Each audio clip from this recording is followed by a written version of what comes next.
बिस्मिल्लाहिर्रहमानिर्रहीम। अस्सलाम वालेकुम। उम्मीद करता हूँ आप सब लोग खैरियत से होंगे। अगर आप सऊदी अरेबिया में ड्राइविंग लाइसेंस लेना चाहते हैं तो उसका मैंने पूरा प्रोसेस एक पहले वीडियो के अंदर बयान किया है।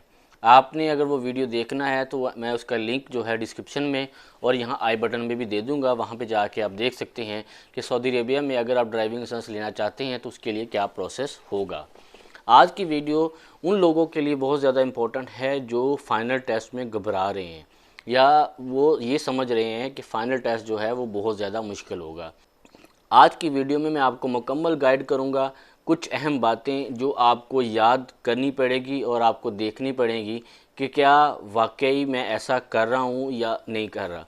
अगर आप जो मैं अभी बातें बताने लगा हूं, जो पॉइंट आपको बताने लगा हूं, उसमें आपको क्लियर हो जाएगा कि आपने जब फ़ाइनल टेस्ट के लिए जाना है तो उसके लिए आपको क्या तैयारी करनी है।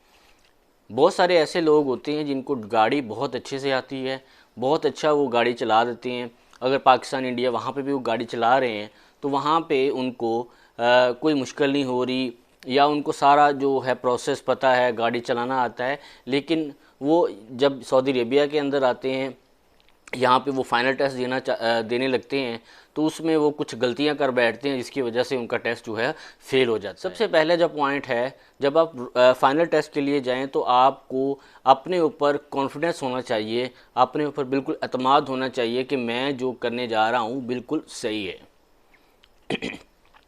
अगर आपको अपने ऊपर कॉन्फिडेंस होगा तो इंशाल्लाह आपका फ़ाइनल टेस्ट जो है वो पास हो जाएगा। नंबर 2 पॉइंट है कि जब आपका इंस्ट्रक्टर या जो ट्रेनर है आपको फ़ाइनल टेस्ट के लिए बुलाएगा तो फिर आप जब आप गाड़ी पे जा रहे हैं, सबसे पहला पॉइंट आपको ध्यान में ये रखना है कि आपको जिस जगह पे गाड़ी पे लेके जा रहा है आपने इर्द गिर्द देख लेना है कि वहाँ पे कोई ऐसा कोई हर्डल तो नहीं है।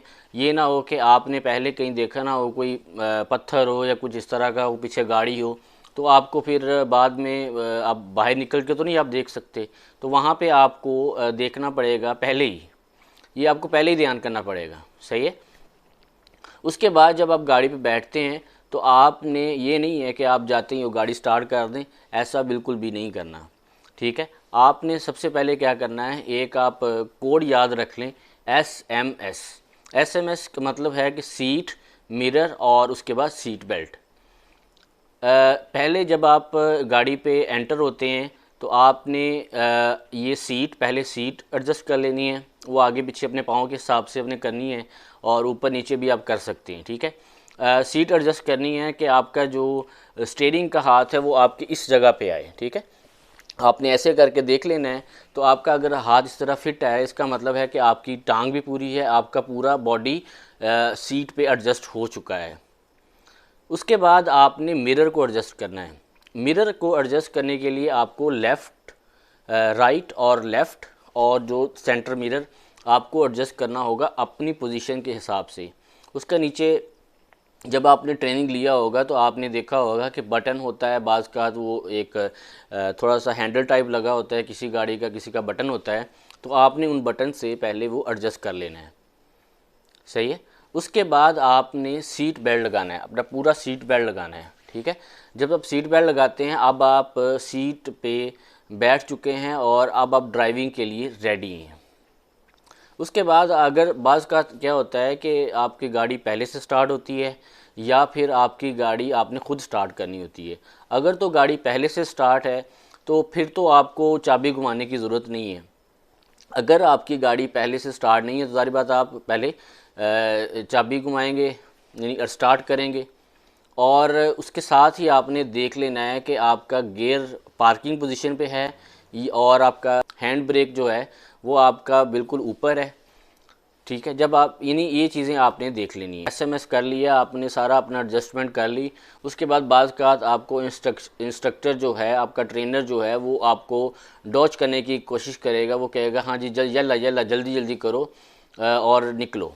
तो आपने यहाँ पे जल्दी नहीं करनी। ठीक है। अगर आप जल्दी करेंगे तो ज़ाहिर बात है उसमें आपको गलती होगी, तो इसमें अगर गलती होगी तो वो फ़ौरन आपको आपका पॉइंट जो है वो काट ले। इसके बाद सबसे इम्पोर्टेंट पॉइंट ये है कि आपने अपना जब आपने ट्रेनिंग लिया होगा तो अपने रूट को समझना है। ठीक है। ये बहुत ज़रूरी बात है। क्योंकि हर जो दल्ला स्कूल का है उसका रूट डिफरेंट होता है, यानी उनका मैदान अलग तरह का होता है। तो आपने जब एक दिन की क्लास ली है या 5 दिन की ली है या 10 दिन की, आपने अपने माइंड को उसके मुताबिक तैयार करना है, क्योंकि वो उसके बाहर तो नहीं लेके जाएंगे ना, आपको उसी मैदान के अंदर लेके जाएंगे और आपने उसी मैदान में फ़ाइनल टेस्ट देना होगा। तो आपको पूरा रूट समझना बहुत ज़्यादा ज़रूरी है। बाज़ का ये होता है कि आगे दीवार है तो ज़ाहिर बात है आपको बैक करना पड़ेगा, बाज़ का वो स्ट्रेट लगी होती है तो आपने उसके मुताबिक चलना है। अगर तो आपका गाड़ी मतलब बैक पे है, यानी कि बिल्कुल स्ट्रेट लगा हुआ है और आगे दीवार है, तो फिर आपको पीछे बैक साइड पे पीछे मुड़ के या मिरर से देखना पड़ेगा कोई गाड़ी तो नहीं है। और गाड़ी जब आप पीछे मोड़ रहे हैं तो आपको इंडिकेटर भी उसके मुताबिक देना पड़ेगा।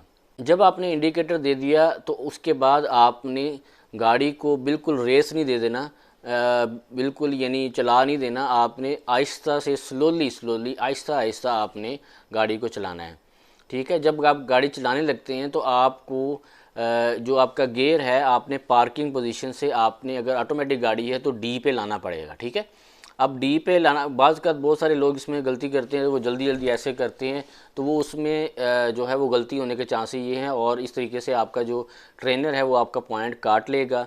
तो आपने बिल्कुल स्लो, ठीक है, आपने स्लो उसमें आपने गियर लगाना है और उसके बाद आपने जो है वो हैंड ब्रेक नीचे करनी है। सही है।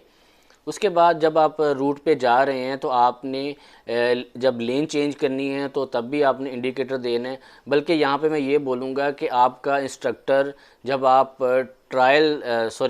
जब आप वहाँ पे ट्रेनिंग कर रहे होंगे तो आपको जगह जगह पे बताएगा यहाँ पे स्टॉप करना है, यहाँ पे राइट इंडिकेटर देना है, यहाँ पे लेफ़्ट करना है, यहाँ पे आपने रोकना है, यहाँ पे इशारा है, यहाँ पे राइट नहीं मुड़ना।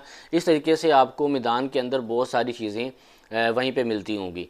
तो बाज़ का तो वो इन चीज़ों, जब वो ज़ाहिर बात है फ़ाइनल टेस्ट ले रहा है तब तो आपको ये चीज़ें नहीं बताएगा, लेकिन जब आपका वो ट्रेनिंग कर रहा है तो वो सारी चीज़ें आपको बताएगा और आपने उन पॉइंट को गौर से देखना है। अच्छा, इसी तरीके से बाज़ का तो आपको जब आप मैदान के अंदर चले गए, मैदान के अंदर जाने के बाद आपको आपका जो ट्रेनर है, आपका जो टीचर है वो आपको कहेगा स्टॉप। अब ऐसा नहीं है कि बिल्कुल आपने जल्दी से ब्रेक लगा देनी है और उसकी बात मान लेनी है। तो आपने ये चीज़ बड़े ध्यान से करनी है। आप जब आपको बोलेगा स्टॉप तो आपने सबसे पहले राइट और उसके बाद लेफ़्ट पे देखना है, यानी इनके आपने मिरर देखना है, सारे आपने मिरर चेक करने हैं कि आगे पीछे कोई गाड़ी तो नहीं है। तो ये नहीं है कि आप वो कहेगा स्टॉप आप वहीं पे ब्रेक लगा दें और वो पीछे एक्सीडेंट होने, इसी तरह एक्सीडेंट होता है। तो वो ये सारी चीज़ें आपको उसी मैदान के अंदर चेक करेंगे। जब आप स्टॉप करने लगते हैं तो आपने उसके मुताबिक आपको इंडिकेटर देना पड़ेगा, आपको उसके मुताबिक चलना पड़ेगा, यानी जो रूल उस वक़्त वहाँ पे अप्लाई हो रहा है उसके मुताबिक आपको करना पड़ेगा। और आखिर में एक सबसे इम्पॉर्टेंट पॉइंट जो आपको मैं बताने जा रहा हूँ वो ये है कि आपने ज़्यादा से ज़्यादा प्रैक्टिस करके जानी है, नंबर 1 पैरेलल पार्किंग की और नंबर 2 परपेंडिकुलर पार्किंग की। ये दोनों पार्किंग आपने जब आप फाइनल टेस्ट के लिए जा रहे हैं तो आपको कम से कम 5-10 दफ़ा तो लाजमी करना पड़ेगा, क्योंकि ये दोनों पार्किंग वो लाजमी आपको फ़ाइनल टेस्ट में या फ़ाइनल आपका जो भी होता है उसमें वो लाजमी देते हैं। दोनों नहीं, कम से कम एक लाजमी देंगे और थोड़ी बहुत आपको गाड़ी, तकरीबन जो है वो 5 से 10 मिनट का आपका फ़ाइनल टेस्ट होगा और उसी में वो सारा आपको जज कर लेगा। इंशाल्लाह अगर आप इन पॉइंट को फॉलो करके आप स्कूल जाएंगे तो मैं उम्मीद करता हूँ कि आपका फ़ाइनल टेस्ट क्लियर हो जाएगा। उम्मीद करता हूँ आज की वीडियो आपको इन्फॉर्मेटिव लगी होगी। अगर ये आपको इन्फॉर्मेटिव लगी है तो प्लीज़ वीडियो को लाइक करें, शेयर करें और चैनल को सब्सक्राइब करें। मिलते हैं अगली वीडियो में। अपना बहुत सारा ख्याल रखिएगा। अल्लाह हाफिज़।